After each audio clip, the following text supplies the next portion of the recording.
एक गांव में एक बुढ़िया रहती थी जिसका नाम सरिता था। वह गरीब थी, लेकिन उसका दिल अमीरी से भरा हुआ था।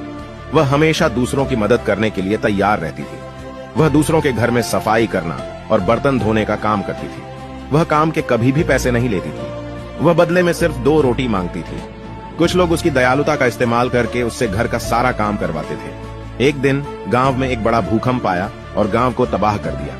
सभी लोग अपने अपने सुरक्षित स्थान पर चले गए, लेकिन बेचारी सरिता पीछे रह गई और पानी के तेज बहाव के कारण डूबने लगी। सरिता जोर जोर से आवाज लगाने लगी, लेकिन उसकी सुनने वाला कोई नहीं था, क्योंकि सरिता से किसी को कोई मतलब नहीं था। जैसे ही सरिता डूबने वाली थी, अचानक उसके सामने एक पेड़ आ गया। सरिता ने उसे पकड़ लिया और अपनी जान बचाई। इसीलिए दोस्तों, परवाह करने वाले ढूंढिए, इस्तेमाल करने वाले खुद आपको ढूंढ लेंगे। वीडियो को लाइक तो कर दिया मेरे दोस्त, अब मुझे फॉलो भी कर लो।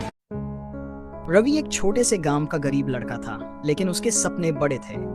वह डॉक्टर बनना चाहता था, पर आर्थिक तंगी और संसाधनों की कमी ने उसकी राह में बाधाएं खड़ी कर दी। जब उसके दोस्त और गांव के लोग उसे हतोत्साहित करते, तो रवि अपने पिता के शब्दों को याद करता, सपने देखने वाले ही दुनिया बदलते हैं।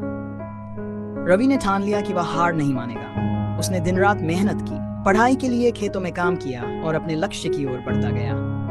कई बार वह थक गया, हिम्मत टूटने लगी, लेकिन हर बार वह खुद से कहता, बस एक कदम और। आखिरकार रवि की मेहनत रंग लाई। उसने मेडिकल की परीक्षा पास कर ली। आज वह गांव का पहला डॉक्टर है और अपने गांव को गर्व महसूस कराता है। रवि की कहानी हमें सिखाती है कि असली जीत वही है जो संघर्ष से मिलती है।